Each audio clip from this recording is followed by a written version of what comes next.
The traffic congestion is an issue that many of us here in the city are very familiar with. Now, a new study by Ryerson University finds ride-sharing programs like Uber and Lyft are not only contributing greatly to gridlock in the city, but it's also hindering the city's overall goal of reducing traffic. Now, is this because we're just seeing more cars on the road as a result of having these companies out? Absolutely. So the city data shows that as of today, or in March 2019, there were 176,000 daily trips made by these private transportation companies, which is not taxi cabs, but the rest. So 176,000 trips were being made. Not only that, but a complementary study done by the University of Toronto found that in half of those cases, if there were no private transportation companies, those trips would have been made by public transit.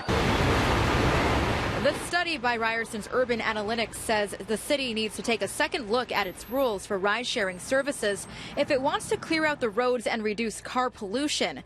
And as the city renews its push to make roads safer with Vision Zero 2.0, researchers are also calling on the city to tighten the rules for ride-share drives so they can match safety checks for taxis. They should first look at the goals, objectives, and values of the city, and then bring these regulations in line with what the city wants to be. A place where transit is better, a place where transit is competitive, where emissions are low, congestion is less, where passengers and drivers are safe. Another example, PTCs do not require cameras in the car, but taxi cabs do. And you ask yourself, in case of a dispute, in case of an assault, these cameras provide the evidence so that not only the passenger's safety is secured, but also the driver's safety is secured.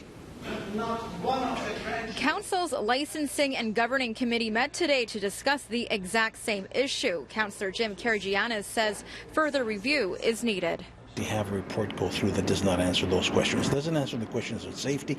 It doesn't the questions on hybrid, especially the PTCs, and it doesn't answer the questions of cameras in the cabs. Those are the things that we have to make sure that they address. So the city has a very big decision to make. They have to think about how to optimize the number of vehicles for hire, taxi cabs, limousines, and private transportation companies, not just with the goal of reducing wait time. If a vehicle arrives for you in 2 minutes and then is stuck on Bay and Dundas for 30 minutes, what purpose is it serving while it's running and producing emissions and contributing to the congestion? So there's a very delicate balance that one can achieve, but it has to be a goal of the city.